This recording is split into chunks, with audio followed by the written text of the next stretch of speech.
Welcome to the Land Investing Business Secret Podcast, where each short episode we talk about the strategies, experiences, and the tools to help you launch, grow, and scale your land business. Learn how to find freedom within your own business, find out ways to build consistency in your processes, and hear how other everyday land investors are winning so you can get to the next step closer to building your dream life through your land business. And I'm your host of the Land Investing Business Secrets Podcast by Pebble, Jesse Kwong. All right, welcome to today's episode here. I've got two people here today as my guests. So Brian, Katie, how are you both doing? We're great. Excellent. Thank you for having us. Yeah, This thank is awesome. you. Yeah, no, absolutely. It's always nice to be able to talk to a team, and so I never really often get that chance to do so. Before we dive into anything in specific here, I want to get into some specifics of what you guys are doing in land and what's going on with your business. First of all, can you sort of help us understand how did you guys actually end up coming into land? Not only that, you listeners here, Brian and Katie are married as well, so they're family as well. So we can talk a little bit about that. But help us understand, how did you get into land and how did bring us up to date? Yep. Yeah, so I'll take it in the beginning. I've been in the house flipping space since 2020 to about 2023. And it was a slow grind, slow roll, picked up some rentals along the way and flipped quite a few houses. But I just couldn't see it as an exit strategy for our family. I was looking for something that would create good income that would allow Katie to leave her job. And it was just a very slow grind. Every rental we added a few $100s a month, and it really didn't get us to where we wanted to be financially. And then I heard a podcast, and the podcast kind of opened my ears quite a bit to what land was. And I already had a lot of familiarity in the space, closing and being in real estate in general. So it took me down the path of, I heard things about seller financing and things I really couldn't do with houses that I own today. So I checked it out, listened to a podcast, and approached Katie about it. She was hesitant, of course, us joining, in business together. Right. But then I started kind of reaching out to my, network of people and met some people along the way. Like Mike Balcom helped us a lot in the beginning, and we worked with him quite a bit. Got in some networking groups, and it really just kind of exploded from there. We had a really, we started in September of 2023. Yep. And we're here today, and Katie quit her job in August of this year. So, hey, congrats on that. Right. Thank you. To this point. Yeah, I mean, that's crazy. Within 1 year, Katie, you're part of the picture now, and you're going to quit your job. Do you mind us asking, what were you doing prior to this? Yeah, no, absolutely. So I was really in recruiting, headhunting agency world, which actually was a really good transition into being in land flipping, given my sales background, and sort of that, team leadership, being able to hire the right people, train people, develop them, which is sort of a really nice balance of our different personalities and skill sets.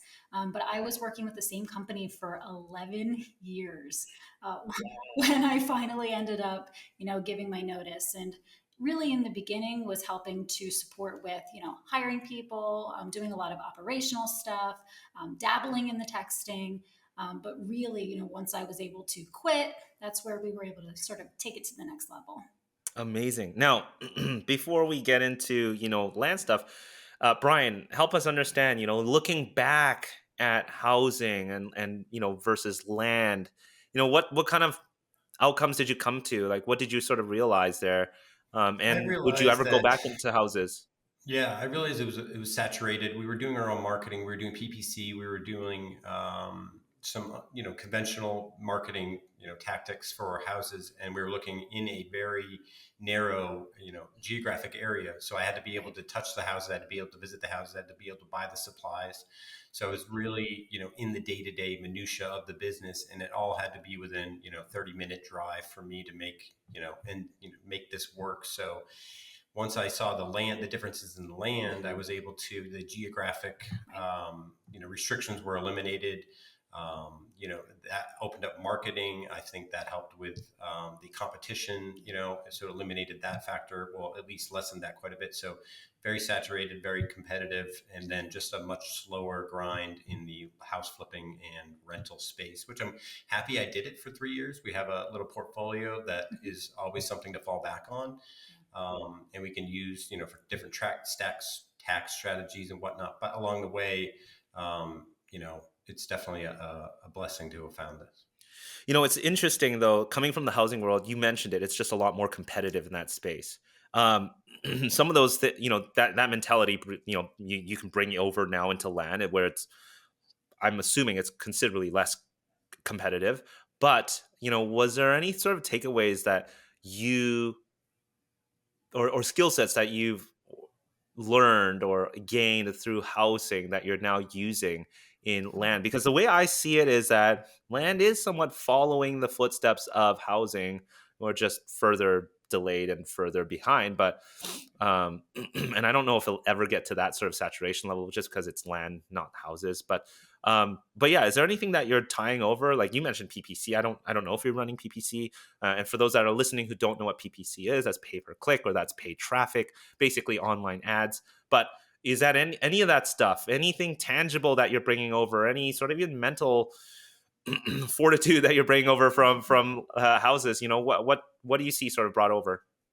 I've definitely brought over a lot of the disposition side of the business. I was a real estate agent, so I know how they think and act and how to be in the middle of a transaction on both sides. So when I was flipping my own houses, I had my license. It made it easier for me to market them and then talk to the agents directly when they did have questions. And I can have that open and honest conversation with them as the owner of the property as well. So that was a big takeaway for me, working with title companies. And I am doing PPC, so I'm doing that pay per click now. We are doing that with land, and we were doing it then. So that was another crossover. So a ton of the upfront acquisition strategies were a little similar, but definitely a lot of the disposition side, title work and stuff like that, working with title companies and kind of building out that kind of team, whether it be general contractors, but in land it's a little different where you have your agents, you have your soil scientists, you have your engineers. So I really enjoyed that as well, still to this day, where I kind of act as my own GC and putting those other parties in place to help us get through any difficulties that we have in land as well. So that's and that's where I see this business going in the future, is entitlements, subdivides, where you really have your hand in a lot more and coordination that goes into that. So I think there's a lot of crossover for me for sure. If we've got some house people listening to this right now, what would you say to them? What would you tell your competition? I would say to them, definitely something to be thinking about, something to be exploring in your free time, listening to podcasts. That's how I learned. I dived into a ton of podcasts, yours included, all the rest out there that are there, and just start learning about what the differences are. I think the biggest thing for me to overcome in the beginning was, who are my buyers? I thought a piece of land would sit on the market for 120 days to a year, because I see those kind of listings out there. And I didn't think there was a significant buyer pool for this. But, I think now with the housing, shortages that we're having, and in general, I think the buyer pool is larger than what you anticipate getting into this space. So I would really just do your due diligence on what you think it is. But, now is the time to be, getting into this and looking into this a little bit further. If you are kind of on the fence, if you think this house flipping and rental business is kind of something that isn't going to get you out of that or to your financial freedom. You mentioned about exploring buyers and knowing your buyers. How can where does one person even start with that? Or maybe they are experiencing with acquiring land, but they're struggling with, looking for buyers. Uh, what would you say is a great place to start at, and how can you start off that? If you're looking to sell your land and where to find those buyers, what we're doing is we're doing some Facebook marketing. So we're doing some off market to kind of test the validity of the land and see if there is demand for the land. And then we are using real estate agents as our primary disposition strategy. But yeah, so we're taking the more traditional routes. But I think in the future, we'd like to be able to build that buyers list and have, retain the people that did inquire about our land. That's something we're definitely thinking about, and something that I think would be very beneficial to our business in the future. So if we can gather as many email addresses and create an email campaign to people that were interested in a piece of land at specific parameters in an area that we were marketing to, I think we can, poach a few buyers out of that as well. Yeah. I know that that's quite a popular, almost standard in the house world to build a buyer's list. I feel like it used to be talked a lot more about, but are you currently building a buyer's list right now? I would say we're not. We have the framework and the idea of doing it. We put some, standards in place when you're having conversations as to what you want to take away from it. We're building it out in our CRM in Pebble to have that list. But it's probably something that we're going to really build out fully in Q1. Yeah, I think we've been focused on a lot of acquisition Correct. pieces to this point, and we've definitely been relying really heavily on the agents, which has worked out very well for us. But at the end of the day, I think it would be something that we'd like to take in house. We're just not at the point right now where we have the bandwidth to do that, and I think in the near future, first couple quarters in 2025, that'll be a focus for us. Okay, awesome. So we got an understanding of you coming from the house world, how you guys sort of got started, Katie, where you came from, your world. Yes. Yeah, interesting to hear that you're continuing PPC. I'm personally a little bit interested in that. Anything that you're doing in particular in the world of pay per click? Yeah, that's definitely something I've been involved in a little bit more heavily than Katie, because I've done it in the house space. But in particular, we've been running this campaign for about 5 to 6 months. We haven't got a lot of the right properties in. We definitely know when we're going to find one that will be able to take it down pretty quickly. What I do like about it is the highest level of motivation in any type of marketing, and they're reaching out to you. You've gathered all their necessary information to get back to them. It's a speed to lead game, but also needs to be the right piece of land. So we're not going to, lower or open our buy box too far to buy something, but we're going to be working probably with somebody in the near future that's going to be able to fine tune that a bit more. And then we're going to be a little bit more specific. I think right now we're a little too spread out in the markets that we are in. So we want to get more of a sniper approach and then look for larger acreage for some bigger projects in the future. Got you. Got you. All right. Well, how are you both getting along? I was waiting you to guys get are into both this. you guys are both coming in at this business together, Yes. both from different backgrounds, right? Yes. What's that like? And again, I've got some personal interest in this. I used to run a business with my wife as well, and I can understand how exciting things can be. Yeah. But tell us, what has that been like, and It's some of the pros and cons. Well, I think first and foremost for us, what really led the foundation is that we had the same life vision. So we knew what we wanted our life to look like, whether if I had to sacrifice for some period of time or he had to sacrifice for some period of time, we knew that at the end of the day, the decisions that we were making were going to be to create the life that we envisioned. So just with having that in mind, it's a lot easier for us to be able to make decisions on things, keep things business related, see the big picture and really the why behind why we're doing the things that we're doing. And also my background and his background, they're completely different, and our personalities are also really different.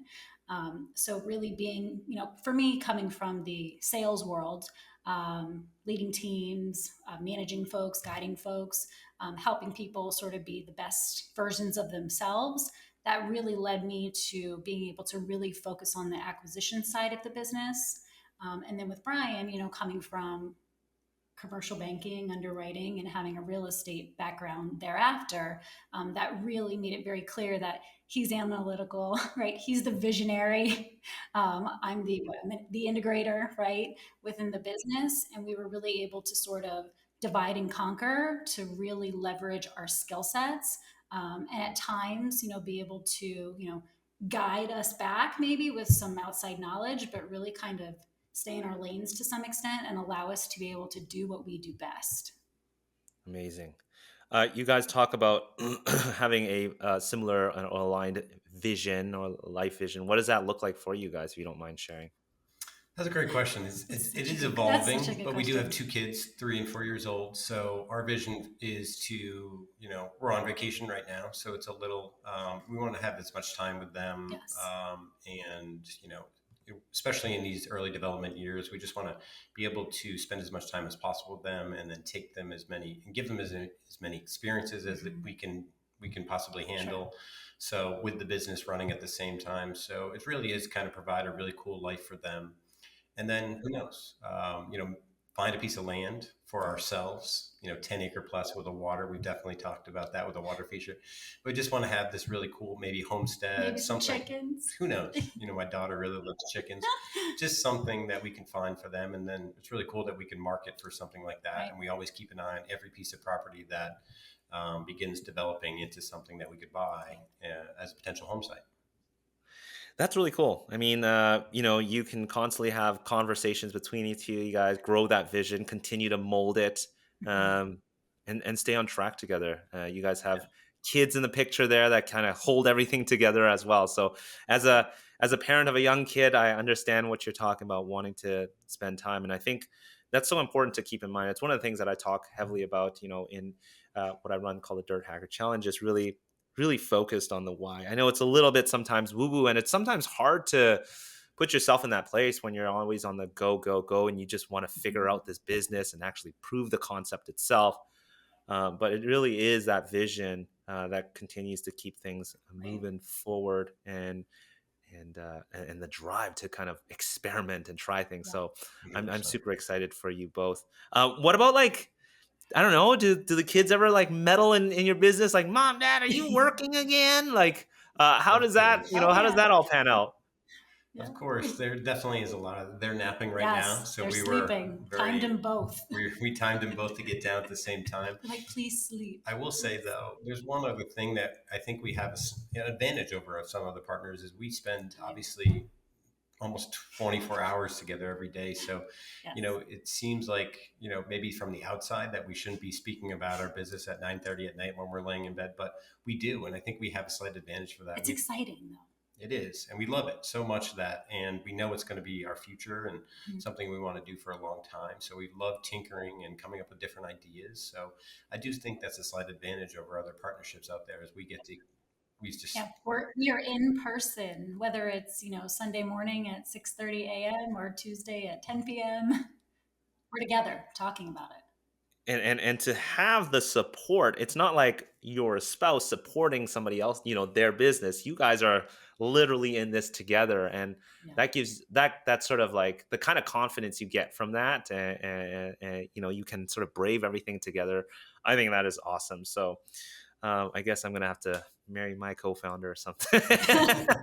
whatever it takes. It's a really cool um, dynamic. And we already yeah. have this complementing skill set too, the integrator visionary. So it's really cool that it worked out perfectly for us. That's awesome. That is awesome. And for those of you guys are listening, maybe you have a spouse that you're considering. Have that conversation. It definitely can be very, very fulfilling and fun too. I think you guys probably feel this is just fun for you guys. It doesn't feel You like Yeah. guys work at can, all. No, it yeah, really, really Yeah. doesn't. I that's think awesome. too, I mean, approach them. They may be hesitant, like I was, especially when you're, sort of safe in your W 2, especially when you've been in the same role for so long. But if you start to, feed them some really good content and some podcasts and hear the stories of other people that have been, so successful, even in a relatively short period of time, you really have to think, I want to invest in myself and in my family, and work for us at this point. Yeah, that is awesome. Well, you guys haven't been in land too long, so it's great that I get a chance to pick at your brains and see what you guys are doing, because a lot of things that you're doing are probably quite fresh. A lot of people that are doing what rinsing and repeating without thinking about exploring different things. So, um, how, what does land what does land investing look like for you guys right now? How did you guys get started? What kind of strategies did you sort of first implement? Yeah, so we started with, like I said, we met and got some tutelage from Mike Balcom. And Mike Balcom is Yes. heavy in the texting space. Yes. And we love the immediate reward that you get from that. So you get that conversation that's live, it's happening, it's in their hand. Mhm. So we really like that mode of communication. Yeah. So we've been texting ever since, and that's been our primary marketing channel with a complement of PPC. So we started in September, probably sent our first text in October, Yeah. Late October. and realized that it was time consuming. So you needed to Very. be able to be in front of the computer and respond to them in a timely manner. So we quickly realized that we needed a VA. And we started at the threshold, or the lowest threshold of launch control at 10,000 texts, and then quickly went to 20,000 texts in December with a part-time VA, and then increased to about 40,000 texts in July-ish of Correct. this year. And now we are doing 75,000 texts a month. So we've graduated Yes. to that point in this business. So I hope you're enjoying this episode here with Brian and Katie. They're both Pebble users, and really our goal here with Pebble is to help you get systemized so you can actually grow a scalable business. You can see both Brian and Katie are brand new to land, only a year or a little bit over a year into the business. Now, before you fast forward this, there is a sort of time sensitive thing that I'm announcing because this is only going to be run during the month of 2024 December. So if you're listening to this in the far in the future, sorry, this is no longer around, but it is what I'm calling Land Launch 2025.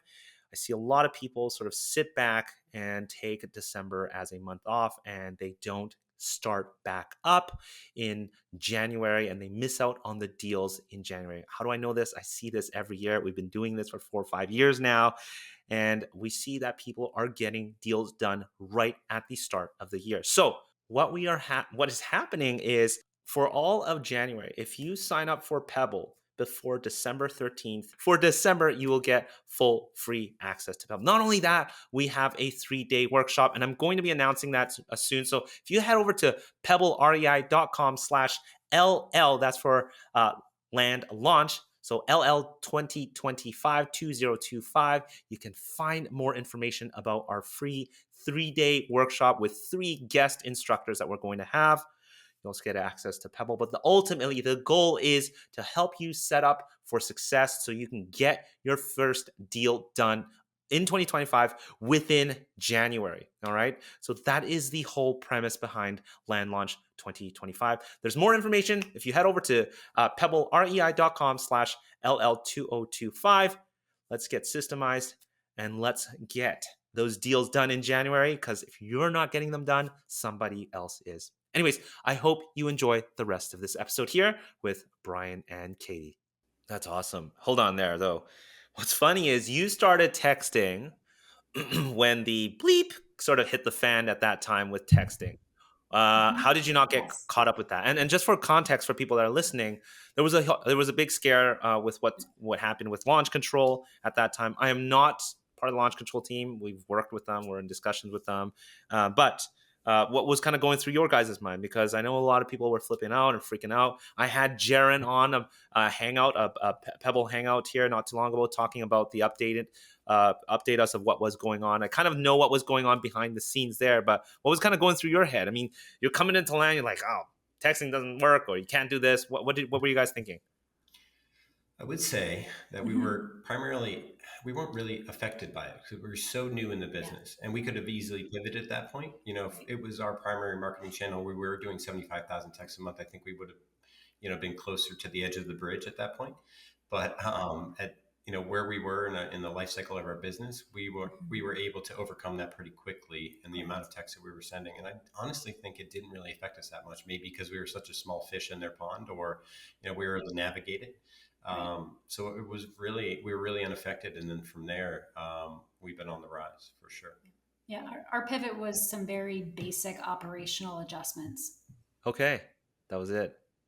I mean, that's so awesome. When you sort of starting something brand new, you kind of go into it blind and Mhm. whatever. We just got to figure it out, and there's no sort of anything to compare to. So that's great to hear that you guys were just kind of like shielded from all that commotion going on. Now, I want to talk a little bit about platforms here, and I don't typically do that, but Okay. we're talking about launch control here. Why did you guys go with launch control? Is it because of your coaching? And why not explore outside of launch control? Because I've heard a lot of different things that are confirming some of the suspicions I've had. But why are you sticking with launch control? You want me to take that? Sure. Okay. I think initially it was really the relationship with Mike. It was, the platform that he was using, certainly the platform, that some other investors were recommending at the time. And so what we really found with Launch was that they put a lot of safeguards in place to really, protect the people who are running the businesses, while their restrictions may seem face value that they're putting some parameters around things. It's really in the better interest of the users, right? And so we felt that between the network that Brian had really built and the recommendations that we had received, that this was where we really wanted to invest our time into. We did dabble and explore some other options, but we really just found that Launch was the easiest to use. And I feel as though their follow up steps and the way that you can manage through their drip campaigns is excellent. And also their customer support. Being able to get in touch with people right away when you're having issues and being able to build out some strategy calls for your team, it's been instrumental in helping us stay on track with best practices within the platform. And I think that's key what you just said. It allowed you to stay on track. It seemed Mhm. like since the beginning of launch control, you guys had consistency. We have. And so I don't know if you've explored other platforms that you can so-called quote unquote mass text that isn't true, where they're sort of coming across getting flagged, their delivery rate goes down or whatever it is. Have you had any experience with that before with other platforms? We did. We did probably About 2 months. 2 months or so. We were utilizing Smarter Contact. And the reason why we had decided to bring on a secondary platform was A, we were still new and trying to uncover what's going to be the best fit for our model, our business, right? And so we didn't want to necessarily put ourselves in a box without doing some additional research. So we thought, what the heck? We know that we're ready to up our texting. We want to invest in a couple more markets. The demo of it is fantastic. I think from a user perspective, we were having a difficult time really being able to keep track of the outbound messages that are going out versus your limits, and then being able to turn those around into campaigns. Whereas within launch control, you're adding people to drips and you know what those drips mean and you know when they're going out because you said it. And those drip campaigns, aren't going against your limits. These people have already been counted as initial messages. I mean, we really just felt that we were going to get the best reach to our potential sellers utilizing that strategy. And that's when we fully invested in launch control by expanding and upgrading our plan. Yeah. And you heard it from Katie and Brian. I'm not giving a review here about launch control, but it is, the guardrails have been pivotal for a lot of business to run this sustainably. And I think there is a lot of temptation to try other platforms where it's probably a lot cheaper and whatnot. A lot of platforms we're seeing right now integrating with your Twilio or it's through Twilio. I know you guys haven't gone down that path, but since we're talking about it and I've seen it pop up in a lot of conversations recently, is please be careful. It is against Twilio terms. It is clearly written that you cannot do this through Twilio. So if you're using a platform that will give you a Twilio account, or if you're using a platform that integrates your Twilio account, you are going to not get the consistency that someone like Brian and Katie are Mhm. experiencing with something like launch control. So it might be sounding like I'm shilling for launch control here, but it is the last few conversations I've been having. And I'm glad to hear that you guys are having great success with texting. Okay, so I want you to walk us through a recent deal, something that you've done recently. Help us understand what on a step by step. Somebody just kind of came in, walk us through what was marketing like. What were Mhm. some of the challenges and what were some of the learnings and what did the timeline look like for that? Can you break down a property here for you? Of course you can, because I asked you to prepare for one. But I think we have a couple in mind. Yeah, we do. We have a couple in mind, and I think that the stories are all just a little bit different. But I think as we're talking about launch control, we have been working now, and actually, we got some really good news today. I was hoping they would come in by today, Yes, it right did. It before did our right call. before. We were like high fiving, and we're super pumped going into this call. But it ties into nicely talking about launch control. So, we ended up. Yep. So we were doing a campaign as we always do, and this person did not respond.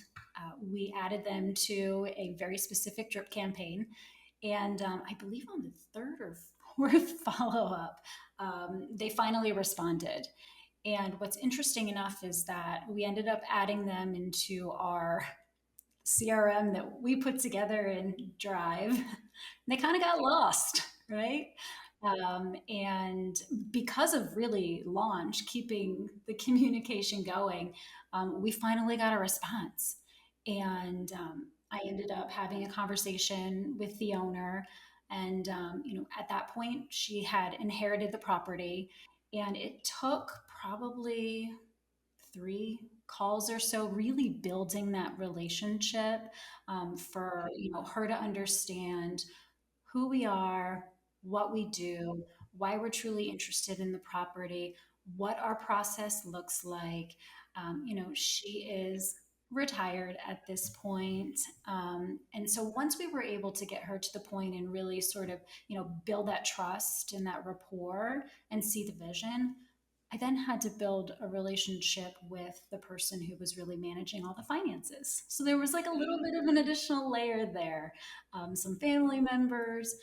But at the end of the day, we knew, and I really knew as I was sitting on we had the kids, the beach one day, and really knew that what we were going to be able to do for her was exactly what she needed for her life, right? And so once we sort of got all of our ducks in a row, we were able to, get that agreement executed. And then I'll let you Yeah. step in here. So once the agreement was executed, that was done in what I think July of this year, and then we started a due diligence process, looking for realtors, looking for, a soil scientist can go out there. It had some subdivided potential, but also had some wetlands, so it had some nuances to it.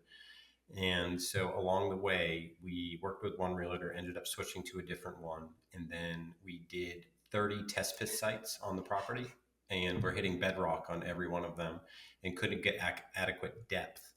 So it took us quite a long time speaking to the county, or sorry, to the township in this case, to understand what they would require of us. And they were very restrictive early on. So we were trying to meet their parameters. But as of today, we were able to get a satisfactory perk test site. And that was done maybe about an hour, hour and a half ago. So we're working. Yeah, we're going to be Yes. closing early December, or even sooner Yes. now that we have, Yes. a path of getting this on the market and disposition at this point. Yes. Wow, congrats on that. Okay, cool. Now I want to. There's so much that let's unpack here. Yeah. So you talked about having a third to fourth follow up, and Mhm. I'll let you guys be as specific as you want, or you don't have to be. But what does that look like? Is that just a simple text message saying hi, or just letting them know that you're still interested, or asking with their owner? What does that typically look like? Yeah, so I think it really depends on the, conversation. Have they responded, right? Because initially she did, right? Had some type of a favorable response, and then you can really tailor your drip campaigns towards the conversation that you may have had. So we may set some up that are just a quick follow up, right? Just reaching back out, still interested, or you can get as far as we talked about your property and it sounded like you were interested. Haven't heard from you. Did you get eaten by an alligator? Like somebody said, should I send flowers? So you can really take it's customizable what you want it to look like, and you can create really as many as you want. But when you get somebody to respond and you get them on the phone initially, and they're just, you never know why they're not committing, right, to selling, even though they're giving you those signals. It's really on the manual follow up, but we also rely on launch to keep, the strings going based upon the situation. Yeah. So once you sort of got a response, they're I guess somewhat of a qualified lead. Do you tie that into Pebble? Does that sort of then fire off into Pebble and you start managing the deal in there? Correct. And that's why we love Pebble because we were really able to customize it across the board for our acquisition side, our dispo side, all of our record keeping. So once somebody's transitioned into Pebble, now we have the ability to call them straight out of Pebble, call them from different phone numbers, text them straight out of Pebble, set up automations for text messages, reminders, and all different types of communication. So once they're in Pebble, then we're really relying on that to keep things going until they're sort of in a final disposition status where we haven't gotten responses from them. And then we may go back to launch and keep them on a drip campaign. So we've got targets going. Yep. And so for some of you guys that are listening, if you want to see how that kind of all plays out, I've got a video. If you head over to pebblerei.com/mass texting, I do kind of go through the direct integration with launch control and how that works. Now, I also want to ask you, you you said it took about 3 calls to establish that relation, 3 to 4 calls to establish that relationship. Like, for those who don't really grasp that, you know, they might feel like, oh my gosh, am I just going to be a broken record and I just have to say the same thing for three? Here you are, right, Katie? You've got a lot of experience talking with the sales side of things and building relationships as well, and that was your career prior to this. Mhm. What does that like look like if you have to explain it to a 5 year old? Sometimes I feel like I'm a 5 year old, hence my toys. But what does that look like? What am I going to talk about? 3 to 4 calls here. Yeah, I mean, I think initially you're really just trying to uncover the basic information. So, introducing yourself, understanding, how eager are they to want to sell, understanding the history of the land, trying to get an idea of when are they going to be ready to sell? Like, are they actually going to commit to this? And just overcoming some general objections, right? And then typically you're going to want to go back to them, trying to actually make them an offer. But sometimes in this case, you're realizing that there's a lot of personal reasons as to why they may not be ready, right? It could be that they're traveling, they've got family situations going on, which was the case here, right? It just wasn't a priority at the time. So the next call is asking about how they are. How is that person doing that you told me about? How much space can I give you? And really making it about the person, and then also understanding what's their why, right, and the reason behind wanting to sell, what's the motivator. And for this case, just really giving them enough time to understand the situation and being respectful of that and not trying to do a hard close. I also think there's a level of trust that needs to be gained along the Yes, way. So, a absolutely. transaction of this size, which is a larger transaction, there's a lot of trust that needs to be built, and you have a financial advisor involved, and they need to gain trust. We had two Correct. people here that really needed to understand who we were, and look at our website and gain trust and get to know us as individuals. And I think that went a long way with Yep. the work that Katie did on that as well. Yeah. And I think when you're, purchasing a smaller purchase, I know that that's, I guess, subjective, but when you or have a smaller purchase, you can have a 1 or 2 call close for sure. But when you're talking higher dollar, there's a lot of things for everybody to consider, right? Within the deal. So for us, for this, it was the trust and the rapport, 100%. The rapport building. I mean, how many months are we talking about in terms of following up, or weeks? I honestly think that this was part of maybe like our third campaign. We probably started the marketing in Well, the you're saying after the initial call. Yeah. So once you got the return from her after the follow ups, and then you're sort of giving her the call after that first call. How many? What did the timeline look like from there? Yeah, it was a couple months. Okay, that's not too Yeah. Yeah. bad. It's not too bad. And Okay. and that really plays into the timeline from when we got an agreement in late Yeah. July to now, since we had all that trust built for her to stick around in the deal and trust that we were doing everything in our power to get this done. And a ton of communication goes into that, Yes. that part of it as well, because she could have tried to, she could have walked from the deal at any moment, and that would have been another situation. But at the end of the day, because we had built that, that rapport Yeah. and trust on the front end, we were able to keep her involved on the issues that were coming up during the soil testing. Yeah. Um, on a technical side, Brian, you mentioned there was wetlands on there. Did you guys not do your due diligence prior to that to find that out, We or? did. No, we did. Both spots came up. There was a little bit more. I would say, at the end of the day, is a little food for thought. Is sometimes not every piece of wetland is always picked up on Land ID and different softwares you're using. So that's where the boots on the ground and that really trusted, team member. We call them team members. We think, Pebble, Launch Control, our agents, and people that we kind of build in our network are really, pieces of our team at the end of the day. So that's where those people come into play and kind of walking that property and getting the boots on the ground. So we did take those into account. It was just, and we knew the soil was going to be difficult, but we didn't expect it to be that difficult.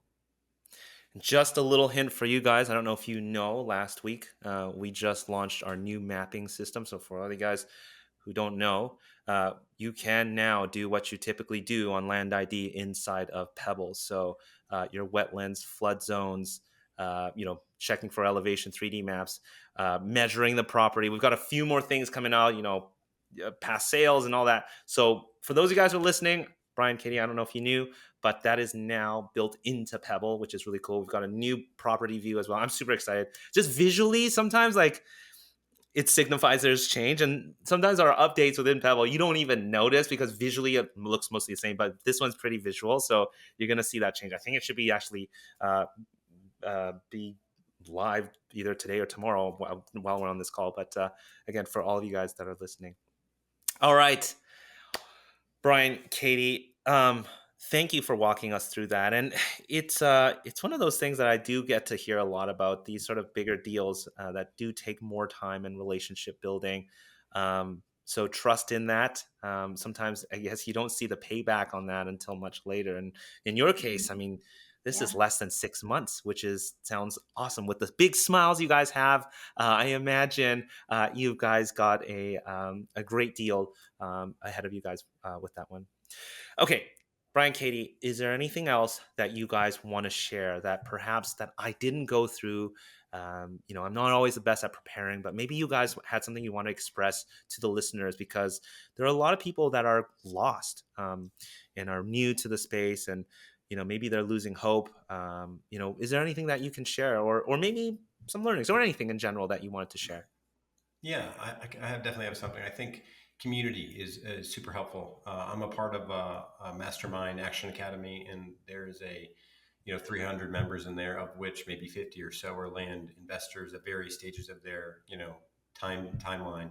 And I really think that community, having somebody, a group of people like that, shout out to Pod 10 in general, but we have a small group of people that work closely together on issues that we are having, bouncing ideas off each other. So I really think that's something that will really help you kind of understand this space a lot more. And I really think it would be super beneficial for, especially people that are starting out in land that may not know where to turn. I think that's a really good place to start. And trying to think of something else that would be helpful at this stage for people. I really do think there is a shorter runway of time that really takes Yeah. to be successful in land. I think that's something that as you're getting started, it feels like you're butting your head up against the wall quite a bit. But I really think that your business can really start taking shape in about 6 months, like ours did, and then you're able to really reinvest in not only your business with CRMs and different platforms and different things that can really propel yourself, but also in education. So I think that's something that we're really starting to get into a lot more at this journey for us, at this point in our journey for Yeah, us. with Andre. Yeah, we're working with Ajay and some sales training. We're just trying to really reinvest in ourselves and get better at what we do and really perfect this craft. Yeah. Don't you just love Ajay? He's great. Yes, Yeah. absolutely. And I All would say right, something guys. similar, just really Yes. investing in yourself, Mm, leaning on community, getting a mentor, right? yeah. That investment initially is really going to help you sort of catapult your business. Awesome. Well, Brian, Katie, if people want to engage with you, where's the best way? Are you okay if they engaged with you, and how can they find you? Yeah, absolutely. Yeah, we have a Yeah. newly kind of started Instagram page where we're trying to create a better presence for our business, and that's at Patriot Plots. I think that's our Yep, that's the Instagram handle. handle. Yeah.